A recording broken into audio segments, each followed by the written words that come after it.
Bonsoir et bienvenue à tous, ravi de vous retrouver pour cette nouvelle édition dans l'actualité de ce dimanche 25 mai. C'est un dimanche pas comme les autres, un dimanche pour célébrer toutes les mamans de Polynésie. Si le cadeau préféré reste les fleurs, aujourd'hui tout est bon pour faire plaisir à ces héroïnes du quotidien. Une prime exceptionnelle versée à 37 000 retraités. Une somme qui fait du bien au portefeuille, certes, mais suffit-elle à les aider face à la vie chère? Nous leur avons posé la question. Après avoir été débattu en commission, le projet de loi sur l'aide à mourir fait son entrée à l'Assemblée nationale. Demain, ce texte pourrait s'appliquer en Polynésie. Explication dans un instant. Des vainqueurs heureux pour la Swim and Run à Moorea. 60 judokas sur le tatami du stade Boris Leontiev pour la compétition de l'année. Les meilleurs cyclistes réunis pour le Grand Prix d'Aroué. C'est le programme de votre rendez-vous du dimanche soir, le Tour au sport, présenté par David Chang. Et puis à la fin de cette édition, notre Fénois d'avant nous emmènera à Rangiroa, au cœur de la fabrication de la perle, dans une école de formation devenue incontournable. C'est une fête qui remonte à la Grèce antique. Malgré les siècles passés, elle n'a pas perdu de sa superbe. La fête des mères est toujours aussi célébrée. Le temps d'une journée, les mamans sont donc les reines et les fleurs demeurent le cadeau préféré à offrir à celles qui sont encore près de nous et à celles qui sont parties. Sandroli, Inacio Raveino, Parentic Sing. Pour certaines, il leur aura fallu 4 mois de préparation.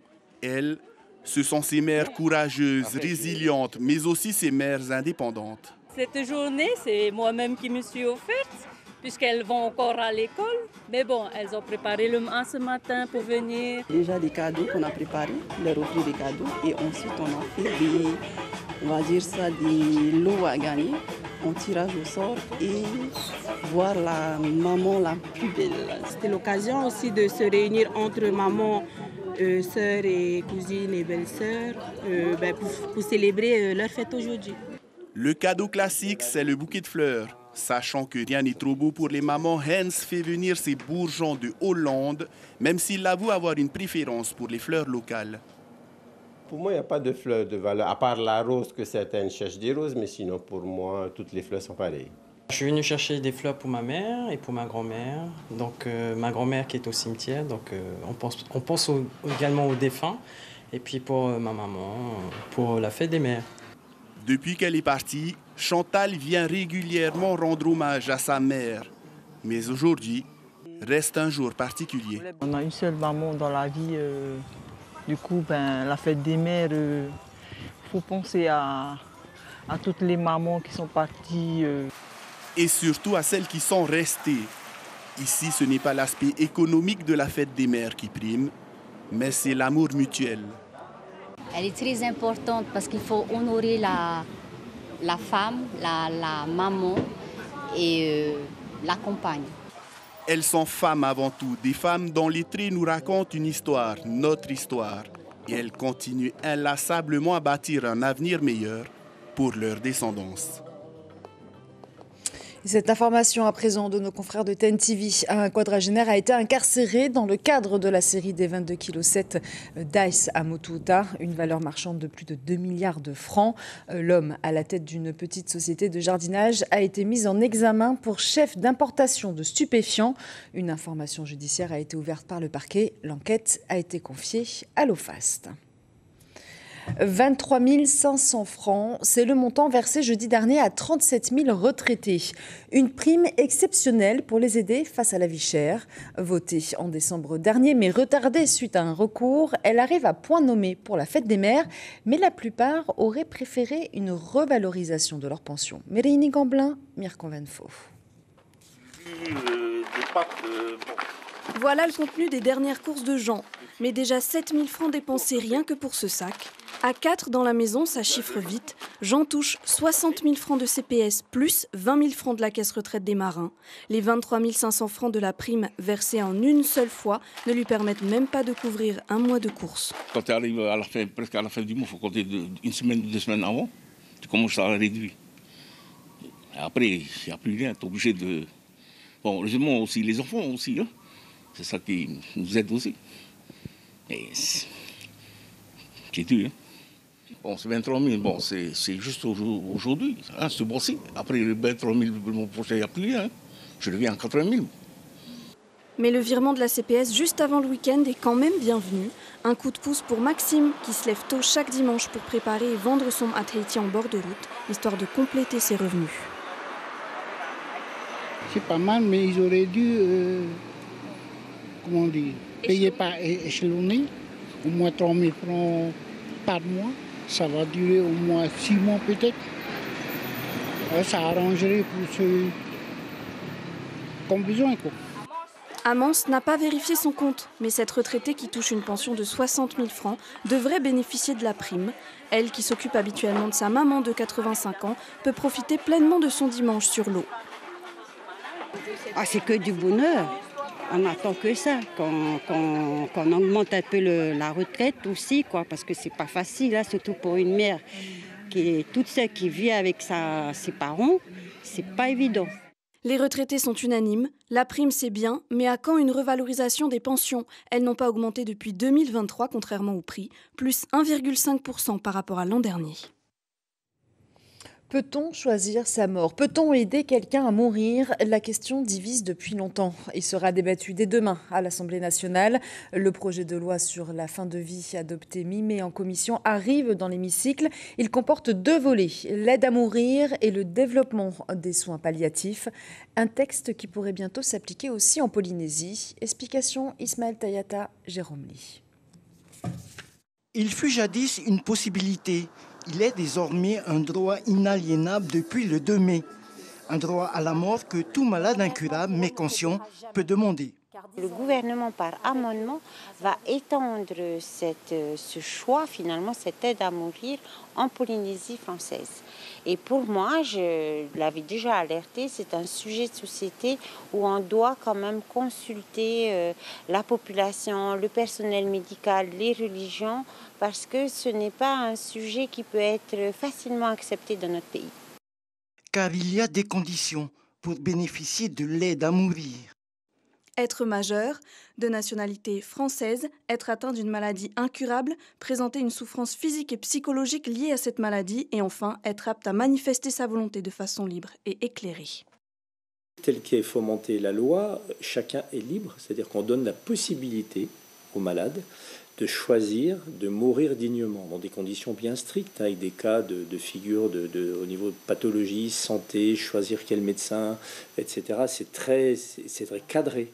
L'annonce du projet de loi a aussi fait réagir l'association familiale catholique. Ses membres y sont fortement opposés et un appel de ralliement adressé aux confessions religieuses du Fénois est lancé.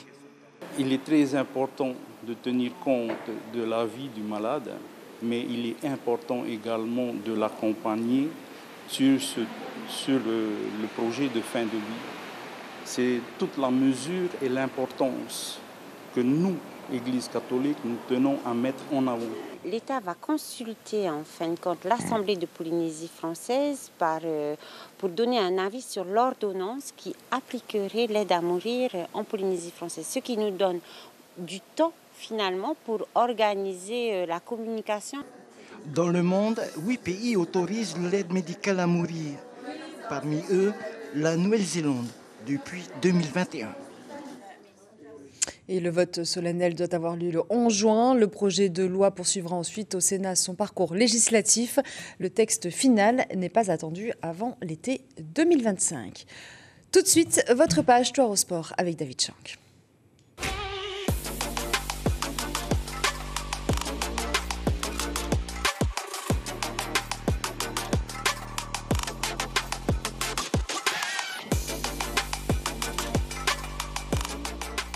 Bonsoir à tous, bienvenue dans cette nouvelle édition. On commence avec cette mauvaise nouvelle. Wahine Fierro ne passera pas le cut de la mi-saison. La vainqueur de la Tahiti Pro 2023 a été battue en 8e de finale de la Margaret River Pro.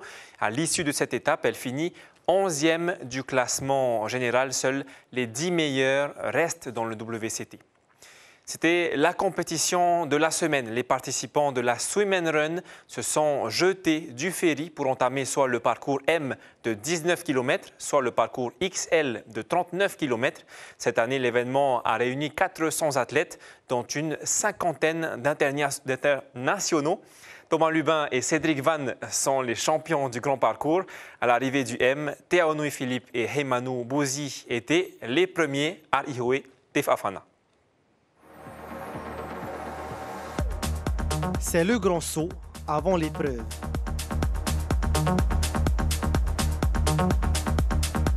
Fidèle à sa réputation, Moorea offre un départ exceptionnel. Sur le parcours de 19 km, Hitiroa et Tero Omehiti mènent les débats dès le premier tronçon. Le swim and run demande autant de technique à la nage qu'en course à pied. Et à ce jeu, Heimanu Bozi et Thea Onui Philippe sont les meilleurs.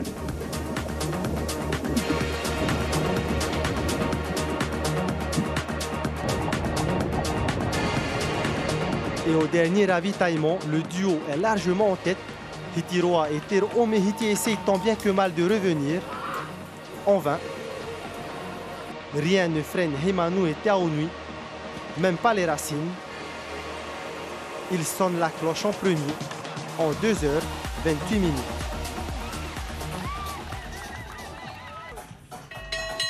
On a choisi de partir pas trop fort, parce qu'on savait que la course allait être longue, c'est pas un sprint. Sur le plat, on a commencé à mettre nos allures. Une fois qu'on a passé le magasin, là on a enchaîné, on est resté sur nos allures tout le long. On ne s'est pas préoccupé de ce qui se passait derrière, on s'est concentré sur nos allures, sur nos ressentis, on a bien communiqué.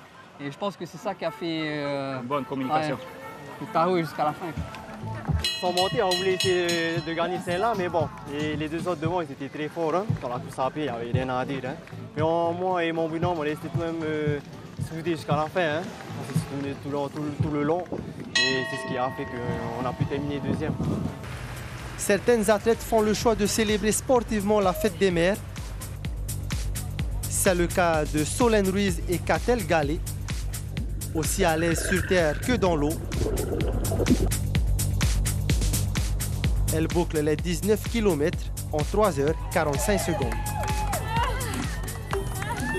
On a vu nos petites qui nous soutenaient sur la route, alors ça nous a bien motivés. On a suivi notre rythme pour ne pas se mettre dans le rouge.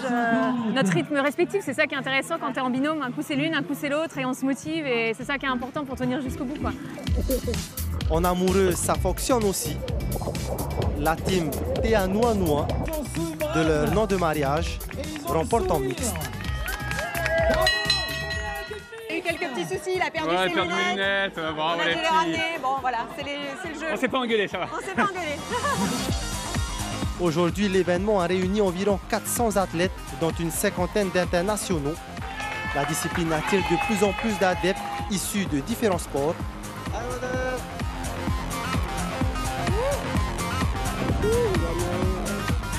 Cédric Van et Thomas Lubin, eux, confirment leur place de leader.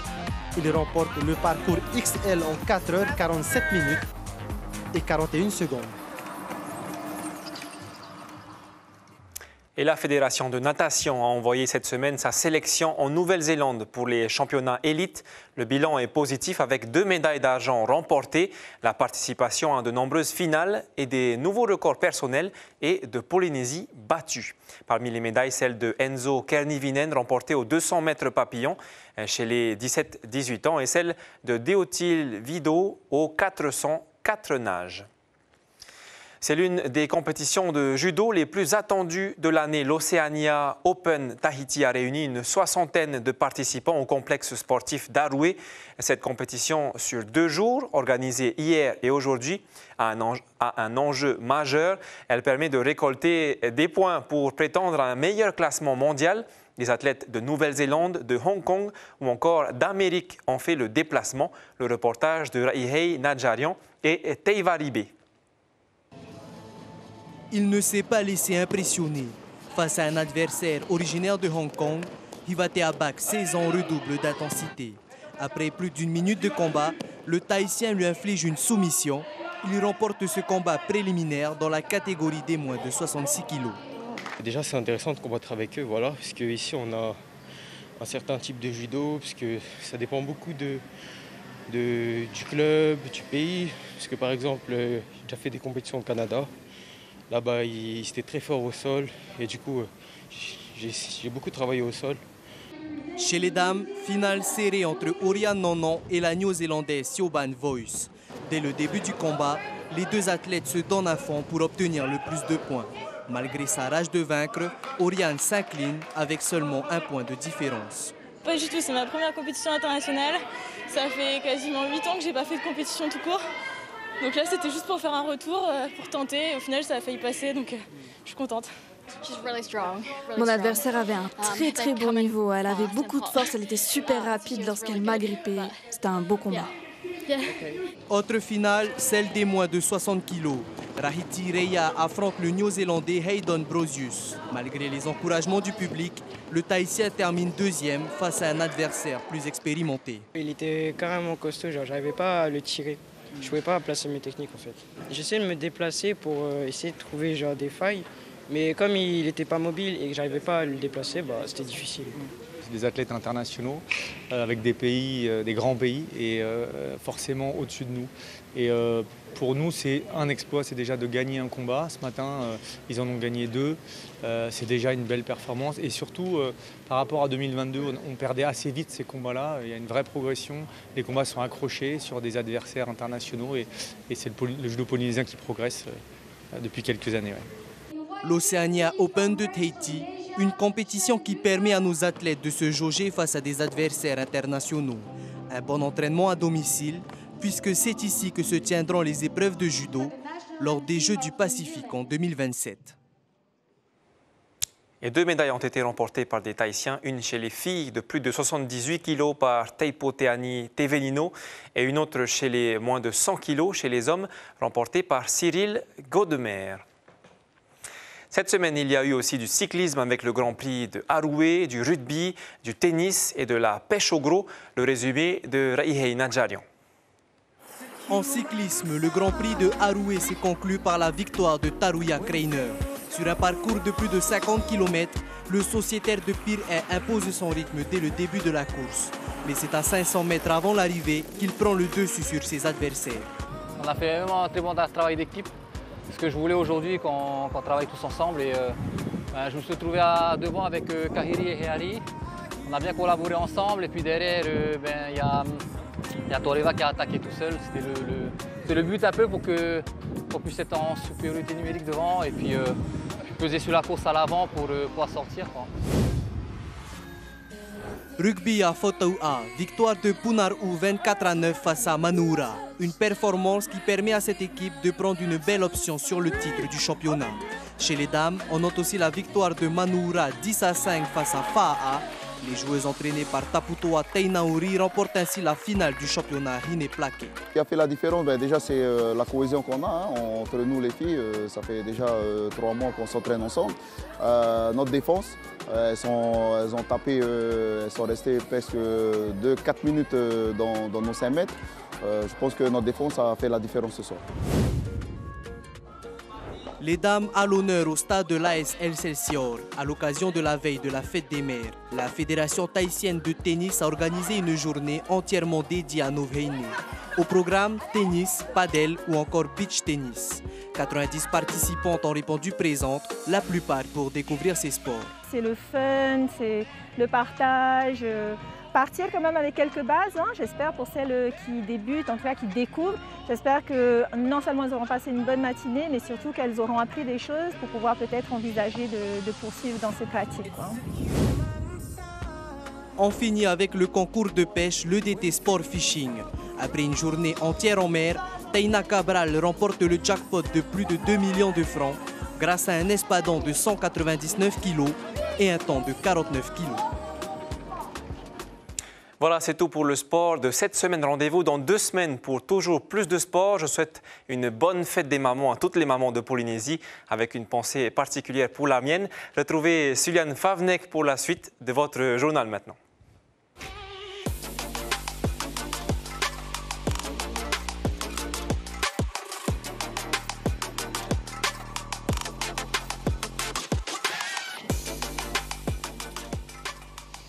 Merci David Chang. Et prenons à présent la direction de Turoa où il y avait une ambiance de feu hier soir pour l'élection de Miss et Mr Aromatei 2025. Plus de 2000 spectateurs ont applaudi leurs nouveaux ambassadeurs, Eyana Elienar, 16 ans, et Uteari Cheng Yon, 23 ans, tous deux originaires de Taputa-Poitea. Elles aussi ont remporté des couronnes, mais cette fois au concours de Miss T-France. Lefa Nasser a été couronnée deuxième dauphine et Poea Tetayotupa a, elle, remporté l'écharpe de Miss Élégance. Autre lieu, autre célébration, le légendaire Kalou Goding a fêté hier soir ses 50 ans de carrière à la mairie de Papeete.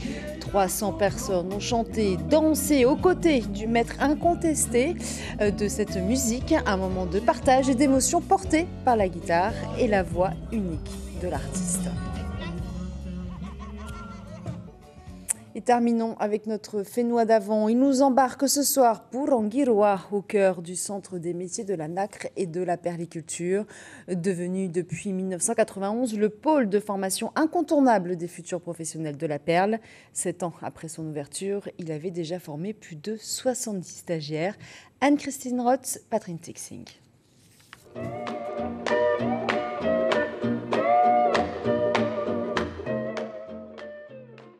Les élèves travaillent comme dans une véritable ferme perlière. Il y a le chef d'équipe, les assistants et les greffeurs. Tous ont suivi une formation générale de 10 mois au métier de la nacre et de la perliculture. Puis, ils ont été sélectionnés pour se spécialiser dans la greffe. Ils sont 12 par promotion. Thérèse est venue de loin, d'Orléans, où elle habite avec ses parents pour suivre cette formation. Perlicultrice parce qu'au départ j'avais suivi des études d'aquaculteur en France et dans les huîtres comestibles et ça m'a donné l'idée de venir et de voir si on pouvait faire autre chose que de l'huître comestible. Depuis l'ouverture de l'école en 91, 74 stagiaires ont été formés, dont presque la moitié à la greffe.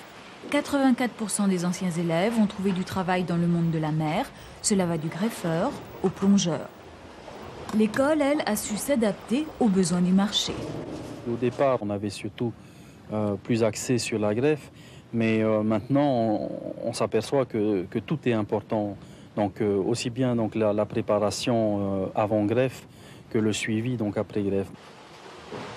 Assine est issu de la première promotion. Il travaille comme greffeur dans une ferme de Rangiroa, seul polynésien parmi ses collègues chinois. Pour lui, rien ne remplace l'expérience. L'enseignement de l'école, c'est la base. Puis ensuite, dans l'entreprise, c'est une autre chose, c'est dans le privé. Il faut bosser. L'école reçoit régulièrement des demandes d'inscription des autres pays du Pacifique. Demandes toutes refusées pour protéger un savoir-faire précieux pour l'économie polynésienne. C'est la fin de cette édition. L'information principale de ce dimanche 25 mai. 23 500 francs ont été versés à 37 000 retraités.